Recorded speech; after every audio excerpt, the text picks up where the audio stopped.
Agora estão me ouvindo ainda? Sim, agora tá bom. Tem Tá eco, bom, né? tá bom. Pronto, agora vamos começar. Então, pessoal, a nossa disciplina aqui, né? Ela vai ser a disciplina de fenômenos de transportes, né? Que pode ser também uma parte da mecânica dos fluidos, ou transferência de calor, ou transferência de massa. Essas disciplinas, elas fazem todas partes da fenômeno de transporte, entendeu? E vocês podem ver essa disciplina tanto isoladamente, como junta, como nesse caso daqui, que é uma introdução, né? Eu, como já trabalhei nessa parte da engenharia nuclear, eu tive que fazer essas duas disciplinas, inclusive, lá no curso. Eu achei elas uma disciplina razoavelmente simples, não achei difícil, não. Tem muita continha para fazer, no fim das contas. O objetivo da aula de hoje da gente não é fazer essas contas, certo? A gente vai dar só uma introdução aqui, falar um pouco. A partir da próxima aula vão ter muito mais questões, entendeu?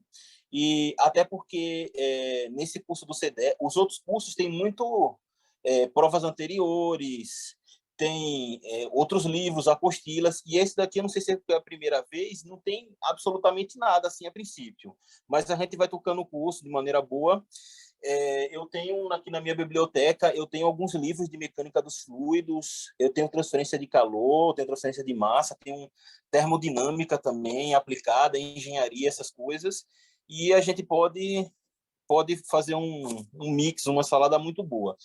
Outra coisa que eu quero dizer é o seguinte, também é comum, eu gosto de colocar... Eu também gosto de colocar... Espera aí, vamos... Oi, Marcelo. Alô? Alô? Perdão, pessoal, só um segundo. Tem um aluno...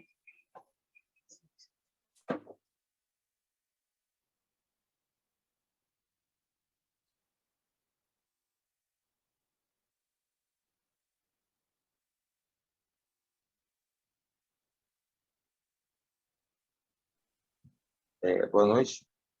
Boa noite, só um segundo, tá? Tem alguém pedindo para entrar. Não, tudo bem. É que eu fui botar meu filho para dormir lá e voltei. Tava muito. Desculpa.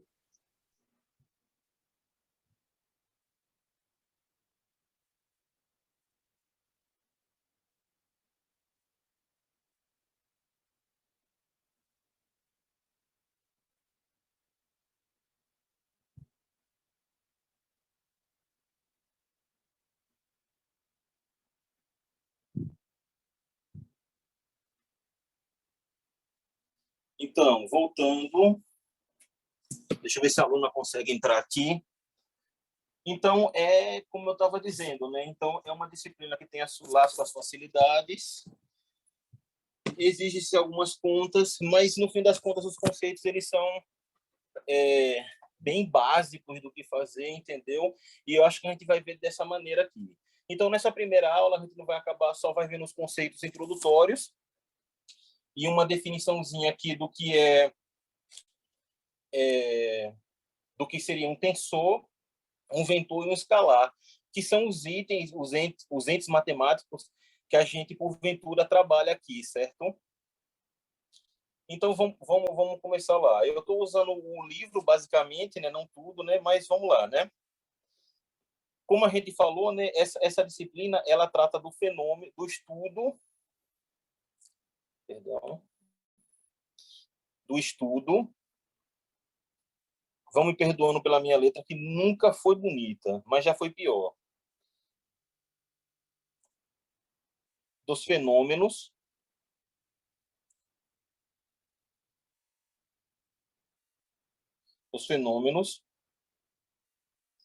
de transferência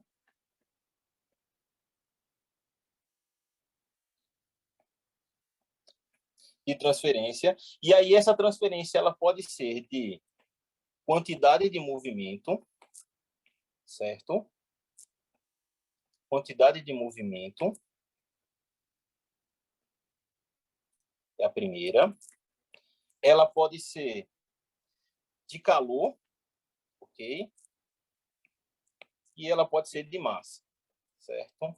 Que vai ser o que vai englobar basicamente esse curso em questão, certo? Ele vai se predispor a esses três... Opa, mais dois aqui estão admitindo.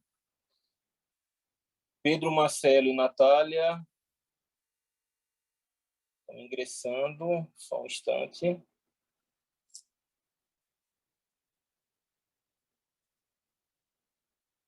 Sala de espera. Entraram. Estão me ouvindo, você, Pedro, Marcelo e Natália? A Natália está sem som, inclusive. Marcelo, você está me ouvindo? Você está mudo, tá?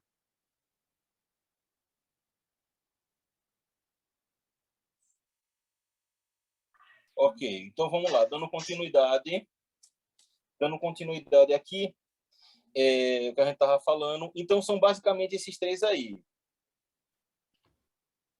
E essas quantidades aqui, elas podem ser transferidas através de meios materiais que sejam sólidos, ok? Sólidos, líquidos ou gasosos. Aqui a gente pode ver, perdão, sólidos, líquidos ou gasosos. Por exemplo, o calor, ele pode ser transmitido através de um sólido, de um líquido, de um gás e também pelo vácuo, como a gente vai exemplificar daqui a pouco. A massa, já nesse caso, ela não é transmitida exatamente dessa maneira, certo? Que o calor é. A quantidade de movimento também não. O calor seria o exemplo mais geral relacionado com isso, certo? E esses fenômenos, eles se caracterizam por uma tendência, certo? Pessoal, depois eu vou postar para vocês o PDF da aula, certo? Uma tendência de equilíbrio,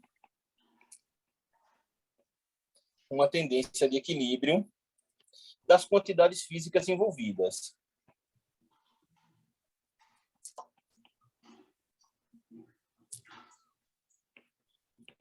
Das quantidades físicas envolvidas. Ok? Bom, então, sempre que a gente estiver falando sobre o fenômeno de transporte, a gente vai ter o que a gente chama de força motriz, certo? Vai ser força motriz. E essa força motriz, ela, no caso, vai ser a força ou o elemento, vamos colocar assim, o elemento que vai gerar o movimento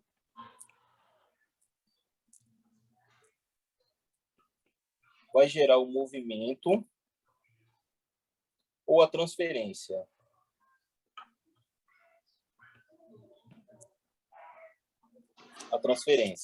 Pessoal, imagine que a gente tem aqui, por exemplo, todo mundo já deve ter visto aqueles tipos de questões que a gente via lá no ensino médio de hidrostática, na qual a gente tinha uma figurinha basicamente assim, certo?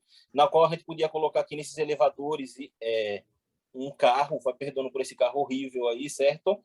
E no qual a gente aqui exercia uma determinada força, certo? E aí a gente conseguia deslocar esse carro para cima ou para baixo, ok? E o elemento aí, nesse caso, a nossa força motriz aqui, para esse exemplo, ela vai ser o quê? Ela vai ser a força F imposta aqui. E essa força F aqui, ela está aplicada sobre uma área. E força sobre área é o que a gente chama de pressão. Então, a gente vai ter as seguintes relações. Para cada tipo de transferência que a gente estiver fazendo, a gente vai ter uma determinada força motriz. Então, vamos lá. Para o escoamento de um fluido,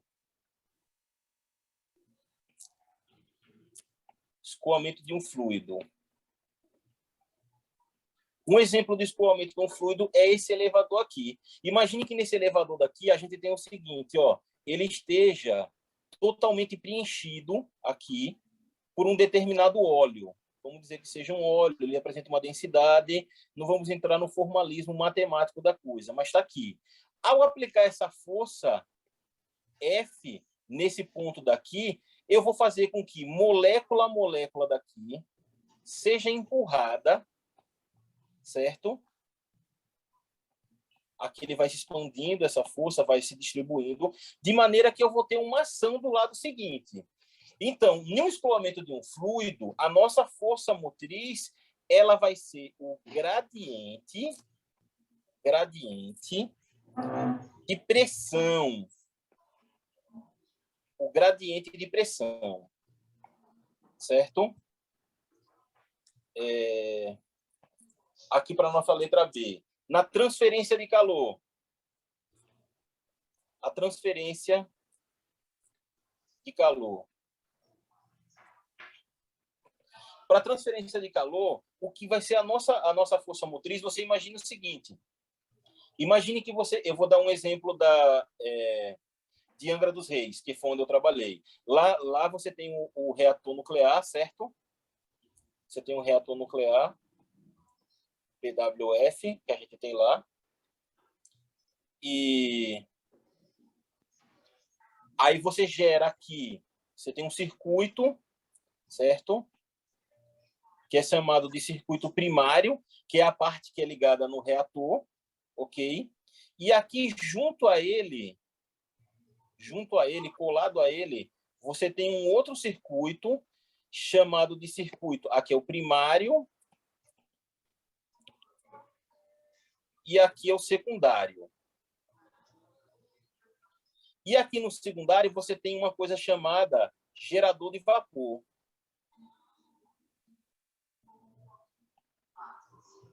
Gerador de vapor. Ou seja, você tem circulação de água desse lado de cá e tem circulação de água desse lado de cá. PWR, né? PWF não. O que é que eu estou transmitindo desse lado de cá, do lado esquerdo para o lado direito? Eu estou transmitindo calor. E esse calor ele é transmitido em que forma? Num gradiente de temperatura. Aqui a gente tem duas pernas, eu não vou entrar em muitos detalhes, mas aqui, ó, a água entra a 530 graus Celsius desse lado e volta para dentro do reator a 525. Esses 5 graus aqui, eles são transmitidos para o gerador de vapor. Obviamente, vai gerar uma temperatura nesse gás aqui muito maior e vai gerar o vapor que vai circular a turbina. Então, quando a gente estiver falando de transferência de calor, a nossa força motriz vai ser o gradiente de temperatura. A gente está transmitindo a nossa temperatura. É basicamente a mesma coisa que se faz numa caldeira e assim sucessivamente, certo? Só que aqui tem reações nucleares mais complexas. E, por fim, a gente tem na letra C aqui a transferência de massa. A transferência de massa, certo? Aonde a gente vai ter como gradiente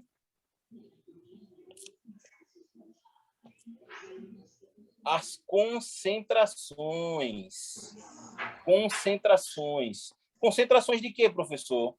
Concentração de solutos, que são sais, ou líquidos que você vai diluir em outro determinado líquido, se forem miscíveis, certo? Concentração de solvente é basicamente o que a gente estuda lá naquela parte de química, de estequiometria no primeiro ano. Aonde é que a gente ocorre transferência de massa nesse momento para a gente? No corpo humano. Basicamente, nós estamos fazendo bilhões desses processos por segundo nas nossas células. A gente está fazendo transferência de gases, está fazendo transferência de alimentos, solutos, do próprio solvente. O corpo humano faz essa transferência de massa completamente. Quais são os exemplos mais comuns de transferência de massa que a gente pode fazer aqui? O transporte ativo, o passivo e a osmose. O transporte ativo é aquele que vai contra o gradiente de concentração, ou seja, ele sai do meio onde tem uma concentração menor e vai para um que tem a concentração maior. E ele tem gasto de energia. O passivo é o contrário, ele sai do meio de maior concentração para o de menor concentração e não tem gasto de energia. Esse daqui seria o processo ideal, né? E tem a osmose, que a gente transporta o solvente e não o soluço, certo? A reunião finalizará em... Caramba.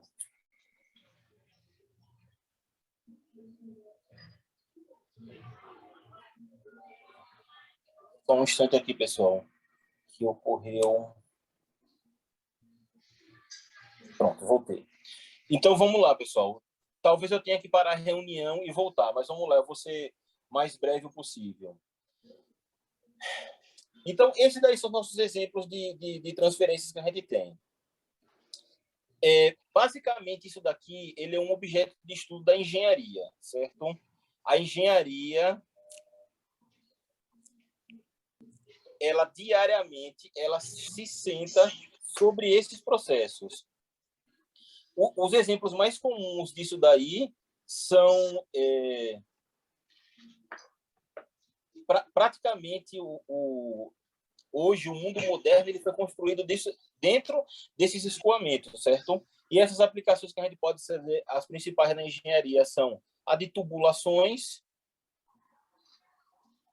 A gente tem um colega aí da Petrobras que deve saber muito bem que a gente tem as questões todas relativas a arraste do fluido do petróleo, a vazão, ao escoamento do fluido. A gente também tem máquinas hidráulicas, sistemas térmicos, que nem aquele que eu mencionei ali do reator nuclear, mas que basicamente quando você tem uma caldeira, não importa o que ela esteja queimando, a ideia é a mesma.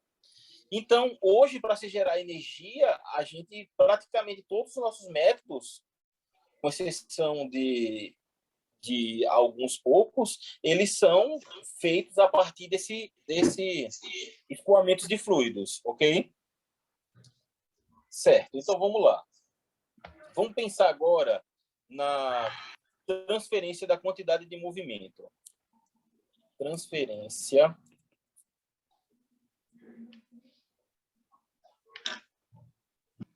da quantidade de movimento. Pessoal, se a aula por acaso cair, eu vou retornar para a mesma posição que a aula estava e eu vou mandar o link novamente, ok?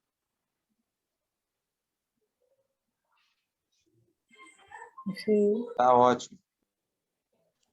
Ok. Pessoal, imagine que a gente tenha sobre um determinado fluido, ok? Sobre um determinado fluido aqui, vamos dizer que seja um fluido, com as seguintes marcações aqui, a gente tem uma placa sobre esse fluido, certo? E a gente vai aplicar uma força tangencial a essa placa, uma força F. O que é que vai acontecer? Por essa força, a gente vai ter o fenômeno que a gente conhece como fenômeno do arraste, certo? O qual, quando a gente tem um arraste perfeito, aliás, arraste não, aderência, quando a gente tem a aderência perfeita, todas as moléculas do fluido que estão em contato, elas vão se aderir com a superfície sólida que está em cima dele, e o movimento que for gerado, certo? Por essa placa, vai ser o movimento desse fluido que aderiu. Se a adesão for perfeita, todas as moléculas vão fazer isso. Enquanto esse movimento durar, certo? A gente vai ter isso daí ocorrendo. Ele vai se deslocar junto com a placa. Ok? Isso daí, de acordo com o princípio da aderência, né? E é o deslocamento pela quantidade de movimento. A gente está transmitindo a quantidade de movimento. O outro tipo de movimento que a gente vai fazer, que a gente já falou, é o que a gente chama de transmissão não, transferência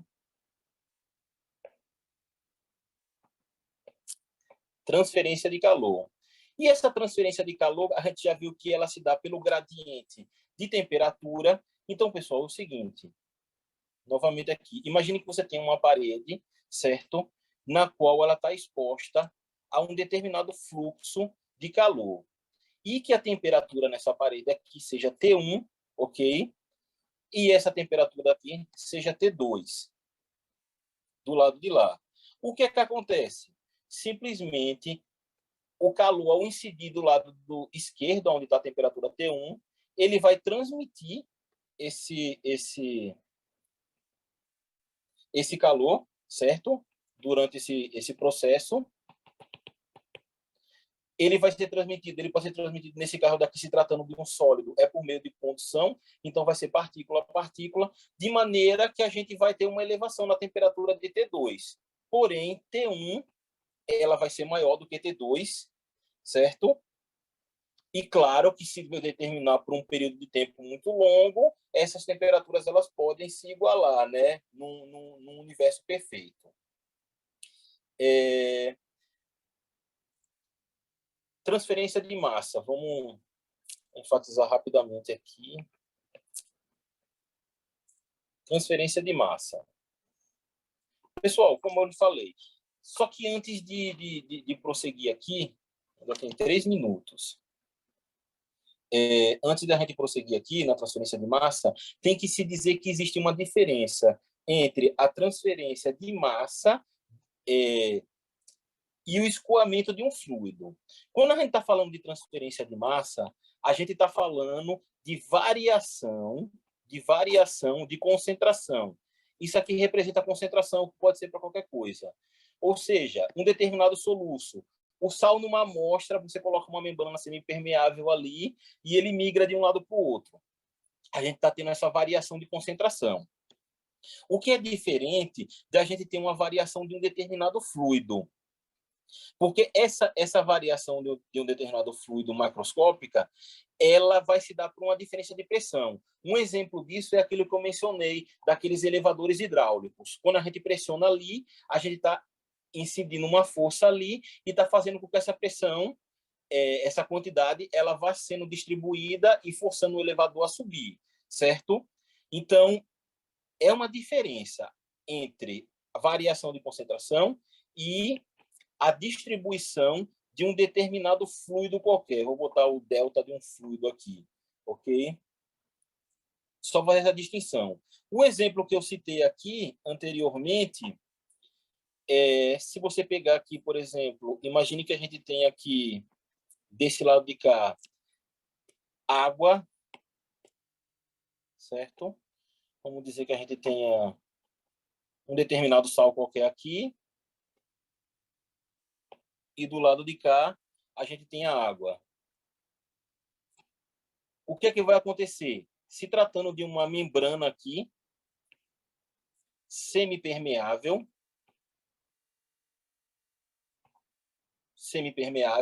essa membrana ela vai permitir o quê? A passagem do soluto, certo? Mas não do solvente. Ou seja, eu vou ter o quê? Eu vou ter a migração, eu vou ter a passagem do solvente, mas não do soluto. Eu vou ter a migração da água para a concentração que está ali. O que é que vai acontecer? Após o equilíbrio, o que é que eu vou ter aqui? Eu vou ter uma quantidade de água menor do lado esquerdo, porém eu vou ter aqui uma quantidade maior do sal misturado na água. Aí eu passei a minha concentração, certo? Eu fiz variar a concentração do soluto, que pode ser um sal ou qualquer coisa do tipo. Pessoal, olha só, nossa aula vai encerrar aqui agora. Eu acho que ele vai parar a transmissão. Olha, parar a transmissão, eu vou recomeçar aqui. Só um instante. Só um instante, pessoal. Já vai encerrar. Menos de um minuto. Então, começou a nossa gravação, certo? Então, onde a gente estava falando sobre a transferência aqui de temperatura e de um determinado fluido, né? Então, quando a gente estiver falando de transferência de massa, vai ser diferença da transferência de um determinado fluido que estiver escoando. Quando a gente vai fazer a transferência do fluido, a gente está falando de quantidade de movimento. E aqui a gente está fazendo da transferência de massa. Só que quando a gente tratou da osmose aqui, o que a gente teve foi no caso, a migração do solvente, que fez com que a concentração variasse, certo? Então, são basicamente esses três tipos de transferência que a gente vai tratar, ok? Nas próximas aulas, a gente vai fazer mais exercícios relacionados com isso. Só que eu queria abordar aqui um outro tema, que é para a gente começar a introduzir qual é a ideia matemática por trás do que a gente vai utilizar. Então, os elementos que a gente vai utilizar... Vocês estão ouvindo, pessoal? Pode me confirmar? Sim. Sim. Opa, o Gabriel voltou. Deixa eu ver se tem mais alguém aqui pedindo, viu? Só um segundo antes de eu continuar. Então, agora eu quero falar com vocês um pouco sobre a matemática que a gente vai utilizar. A matemática vão ter problemas, entendeu? Eu não sei se esse livro ele aborda, por exemplo, o problema de Navier-Stokes aqui, entendeu? Que é uma equação tensorial, certo? Ela não tem uma solução analítica. Se alguém souber a solução dela, analítica, pode se candidatar a concorrer e ganhar $1 milhão da Fundação Millennium, certo? Mas eu acho que vai ser impossível. Também tem outras equações tensoriais que a gente pode trabalhar, que nem a equação de transporte de nêutrons, que também vale $1 milhão para quem quiser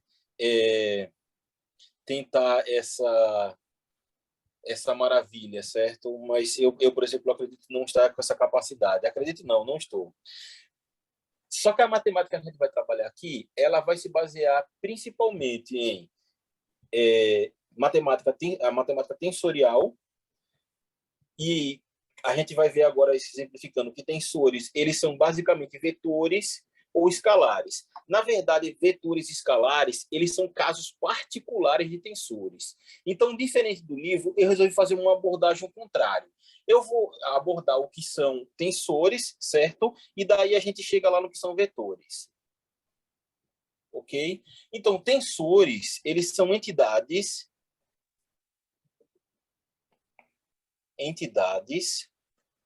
geométricas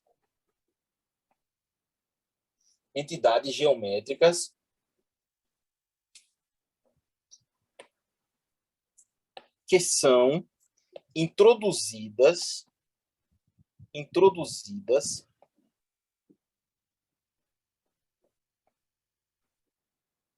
na física e na matemática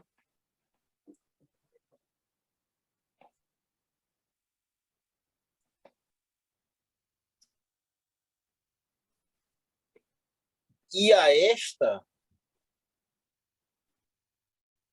entidade, né, estão associadas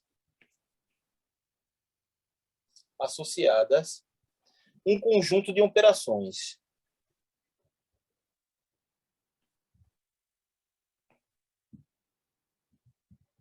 Um conjunto de operações.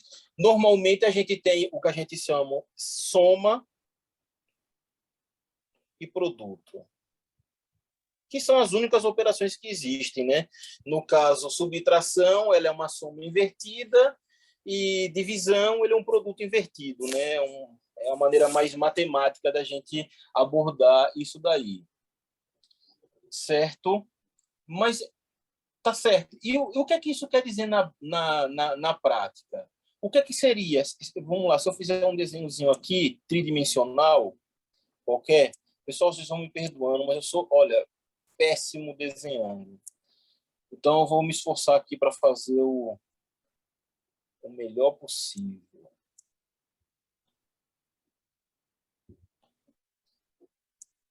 Imagine que você tem aqui esse cubo aqui, ok? E dentro desse cubo, lambda 3, lambda 2, lambda 1. A gente vai ter atuando nele aqui o tensor, certo? O que é que vai ser o tensor? O tensor vai ser a associação dos vetores. Você tem os vetores que vão estar associados. Nesse caso aqui, são vetores tridimensionais, certo? Eles vão estar associados em um ponto, e a essa associação a gente vai chamar de tensor, ok? Aí eu estou aqui exemplificando esse tensor aqui tridimensional. Ele tem, nesse caso daqui, a gente está falando de um tensor de 3 dimensões, certo? Dimensões. Essas 3 dimensões aqui a gente pode relacionar com x, y e z, certo? E se a gente fosse pegar esse tensor daqui e fosse representar ele de alguma maneira, vamos dizer que fosse um vetor f que está sendo aplicado, uma determinada força que está sendo aplicado em todas as direções, ou seja, em x, em y e z. Como seria a representação tensorial desse vetor? A gente vai representar ele, desse tensor, como sendo uma matriz, certo? E aí a gente vai ter a força aplicada sobre x, a força de x aplicada sobre y, a força de x aplicada sobre z, a força de y aplicada sobre x, a força de y aplicada sobre y, a força de y aplicada sobre z. Então, obviamente, a gente vai ter a força de z aplicada sobre x, a força de z aplicada sobre y e a força de z aplicada sobre z. Então, aqui a gente tem a representação do tensor F aqui. F vai ser o tensor, certo? O tensor F. Ele é um vetor tridimensional e ele vai ser um tensor de ordem 2. Ordem 2. Por que ordem 2, professor? Ora, quantos elementos eu tenho nesse determinante aqui? 3, 6, 9. Como ele tem 9, então é igual a 3 ao quadrado. Então, ele é um tensor de ordem 2. É um tensor tridimensional de ordem 2. Vamos lá. Quais são as outras ordens que a gente pode ter de tensor? A gente pode ter várias outras ordens. Por exemplo, se eu tiver um tensor de ordem 1, vou colocar aqui, tensor de ordem 1, e ele for tridimensional, o que é que eu vou ter? Eu posso ter aqui o seguinte: Tx, Ty e Tz. Pessoal, o que é que eu estou representando aqui? Alguém sabe me dizer o que é que eu estou representando aqui?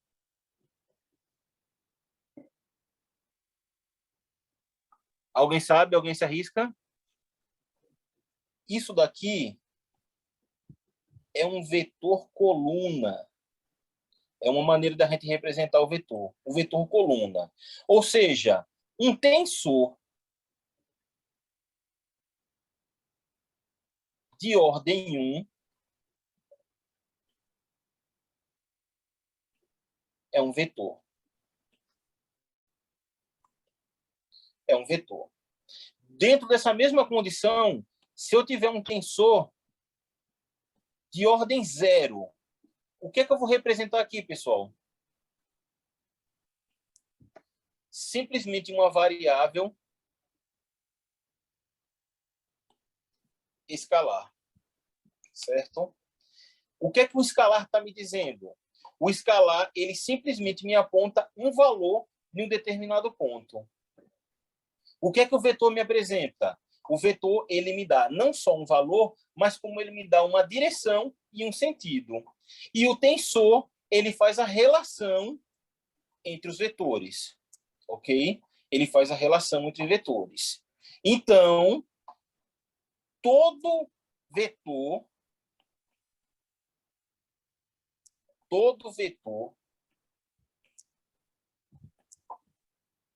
e todo escalar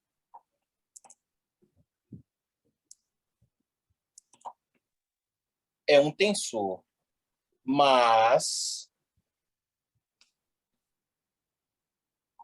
nem todo tensor é um vetor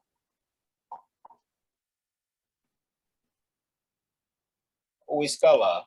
Pessoal, para ser tensor, a ordem tem que ser que ordem? Tem que ser ordem 2 em diante. O tensor, ele tem que ter ordem acima Professor, de... Sim, fale. desculpa te atrapalhar aí, tem uma pessoa que está querendo entrar na sala, acabou de mandar mensagem aí. Agora, é que eu estou olhando para a tela, certo? Então, para a gente ser tensor, a gente tem que ter uma ordem acima, maior ou igual, aliás, perdão, a ordem 2. Se for uma ordem, a gente está trabalhando com vetor, e se for 0, a gente está trabalhando com escalar. Pessoal, por favor, alguém aí pode desligar o microfone aí que está dando um... ok, obrigado. Certo? Então, vamos lá, gente. Exemplos de tensores que a gente aplica no nosso dia a dia e muita gente, a maioria não sabe. Eu vou dar 2 exemplos físicos que são famosos. Tensores famosos.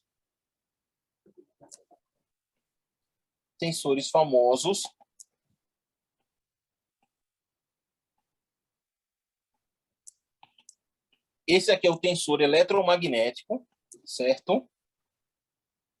É o tensor eletromagnético.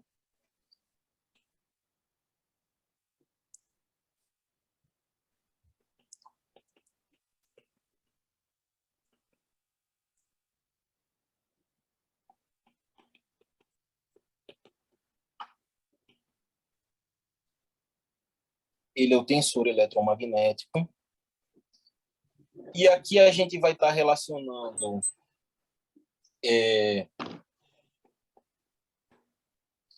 as componentes do vetor eletromagnético, que são basicamente o vetor elétrico e o vetor magnético, certo?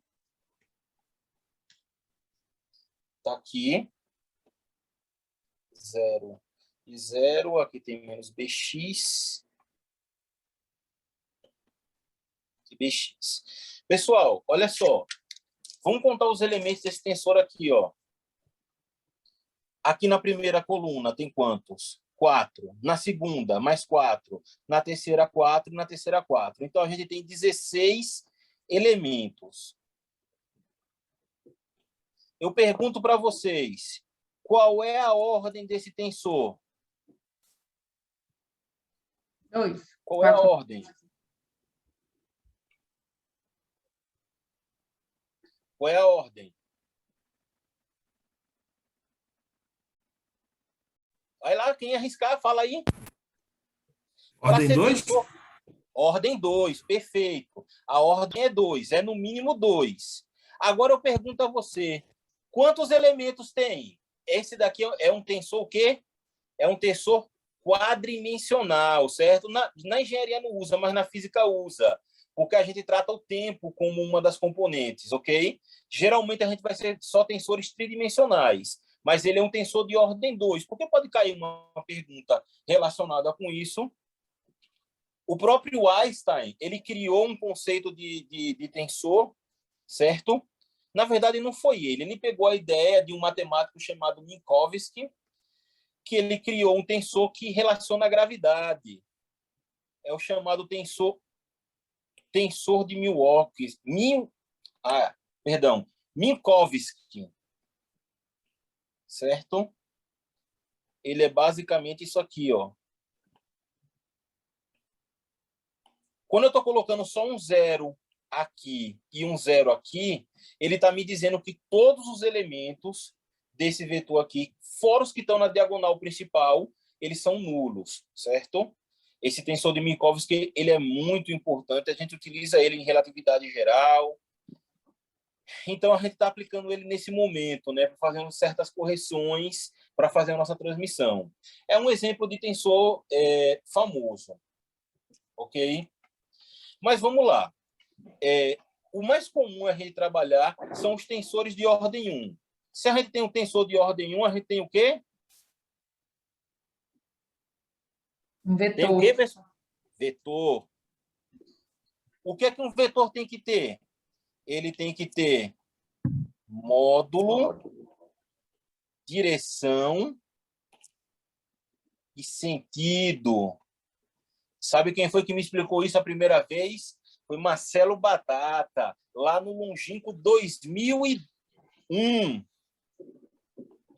Meu professorzinho de física, módulo direção e sentido. Então, a gente vai ter sempre representado por setas, ok? Aqui vai ser um V, aonde um módulo do vetor vai ser o tamanho dele. Por exemplo, eu posso dizer que ele tem o valor 16 unidades, ou seja, a extensão dele vai ser aqui, no caso, 16. A direção dele, a gente vai ver aqui, é saindo da esquerda para a direita, ok? Nenhuma referência política, por sinal. E a direção dele é horizontal e o nosso sentido é da esquerda para a direita, perdão. Então, o nosso sentido está aqui, positivo nesse sentido. Mas ele poderia ser para cá, ok? Com a mesma dimensão. Então, se eu chamasse esse aqui de V1, certo? E esse aqui de V2, eu diria que V1 é igual a menos V2, ou vice-versa. Embora, em módulo, os dois sejam iguais. Pessoal, se a gente pegar aqui, já que a gente está tratando de um vetor, vamos exemplificar bidimensional, porque depois é só generalizar. Se eu tiver um determinado vetor V aqui, certo? Aqui eu tenho um eixo Y, aqui eu tenho um eixo X. Eu posso decompor esse vetor. E como é que eu posso decompor esse vetor? Ele vai ter uma componente vertical, que vai ser aqui, a gente chama ela de VY, e vai ter uma componente horizontal, que a gente chama Vx, certo? Então, uma maneira de eu representar isso daqui poderia ser o seguinte, que V vai ser igual a Vx na direção I e Vy na direção J, onde I e J são versores, certo?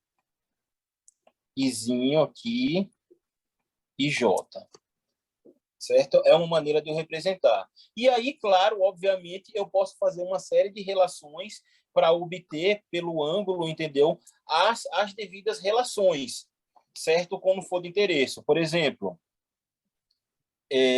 aqui a gente vai ter a representação de VY. Então, se eu pegar aqui o cosseno de θ, vai ser cateto adjacente sobre a hipotenusa, que é o V. O seno de θ vai ser o quê? O cateto oposto ao ângulo, que vai ser VY sobre V. Então, eu posso fazer o que aqui? Eu posso representar Vx como sendo V cosseno de θ e Vy como sendo V seno de θ. E aí eu posso pegar e escrever aquele vetor V dessa seguinte maneira. V cosseno de θ na direção I mais V seno de θ na direção J. É uma maneira de eu representar esses vetores aí. Então, pessoal, se a gente for pensar aqui, para a gente concluir a aula de hoje, sobre escalares, tensores e vetores, vamos procurar fazer uma figurinha aqui.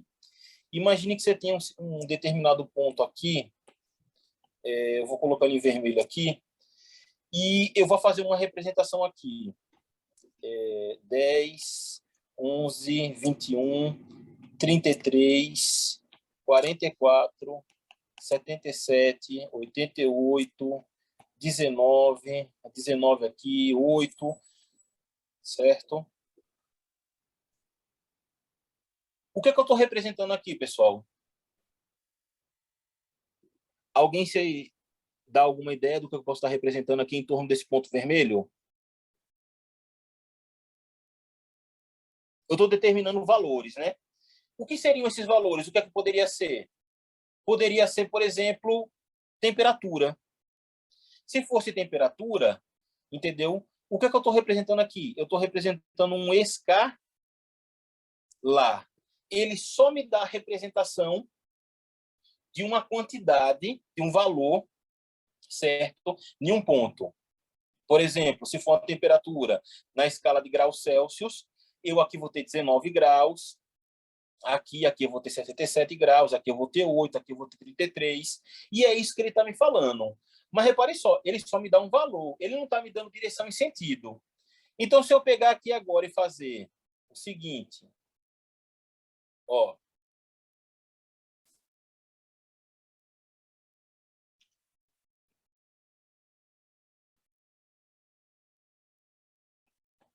que é que eu estou representando aqui, pessoal? Se esse daqui é um escalar, esse daqui vai ser o quê? Um vetor. Na verdade, eu tenho um conjunto de vetores aqui que estão sendo representadas pela setinha. E, por fim, deixa eu colocar aqui, ver se vai dar para fazer, em torno desse ponto. Se eu tiver aqui assim, ó, vocês estão vendo que eu estou juntando aqui agora esses dois vetores. Eu estou fazendo a relação entre os vetores. Quando eu estiver fazendo essa relação daqui, eu vou ter um tensor. Ok? São esses os três itens que a gente vai relacionar aqui. Não tem questões para a gente fazer aqui, entendeu? Hoje, a partir da próxima aula, a gente vai ver um pouco sobre escoamento de fluidos. Eu acho que é estática de fluidos e a gente já vai ter questões para fazer, certo? Aliás, se alguém tiver alguma questão de provas do ano anterior, qualquer coisa, e quiser me passar, eu já resolvo e a gente dá um jeitinho. Mas hoje o que a gente viu basicamente foi o conceito de fenômeno de transporte, que é basicamente a gente transportar alguma coisa de algum lugar para outro. Esse transporte ele se dá através de uma força motriz, e essa força motriz ela está relacionada com o quê? Ela está relacionada com o gradiente de alguma coisa. E esse gradiente ele pode ser a pressão, quando a gente estiver fazendo o escoamento de um determinado fluido, pode ser a temperatura, quando a gente estiver fazendo a transferência de calor, e a variação de concentração, quando a gente estiver fazendo a transferência de massa. Os elementos matemáticos que a gente vai atuar são o escalar, que é só um valor numérico qualquer, certo? Por exemplo, qualquer. A gente vai ter um vetor. Se eu botar isso daqui, esse daqui vai ser o módulo dele, o valor dele. Ou aqui ele seria representado melhor assim, seria 19i, se fosse o caso. Aqui tem as duas componentes. E aí, se a gente tiver uma relação, uma determinada junção deles, a gente vai ter o que a gente vai chamar de tensor. Obviamente, o tensor é muito mais difícil de trabalhar, ok? Mas também ele não vai abordar grande coisa. Se você quiser, por exemplo, um tensor numa determinada direção, imagine que eu queira saber quais são as forças dentro daquele exemplo que a gente viu ali, que seria, vamos botar bidimensional aqui, F de XY, F de XX, né? F de XY, F de YX e F de YY. Eu pergunto a vocês, qual dessas forças ela tem direção Y? Aí, dentro do tensor, seria o elemento do tensor XY e o elemento de tensor YY, porque, no caso, a parte final é o Y. E vai ser basicamente isso que a gente vai trabalhar aqui. Quando a gente tiver as questões, a gente vai trabalhando melhor. Bom, pessoal, eu vou encerrar a aula de hoje por aqui, certo? Eu vou disponibilizar a gravação depois, eu vou colocar no grupo e também vou colocar uma aula mais bonitinha, certo? Que eu fiz em PDF, disponível para vocês, ok? Então, se ninguém tiver nenhuma pergunta, quer dizer, se alguém tiver alguma pergunta, pode fazer, desculpe. E se ninguém tiver, a gente encerra a aula por aqui. Alô, alô? Tudo bem para mim. Ok. Oi, pessoal. Mais alguém? Ok, professor. Boa noite. Obrigado. Boa noite. Eu que agradeço, tá? O pessoal vai perdoando. Muito tempo que eu não dou uma aulinha assim, entendeu? A gente fica um pouco tenso, certo? Eu prometo que eu vou melhorar a letra para a próxima aula, tá? Ah, tranquilo. Tranquilo. Então, pessoal, muito obrigado. Tranquilo. Se ninguém tiver mais nenhuma oposição, eu vou encerrar a gravação aqui, ok?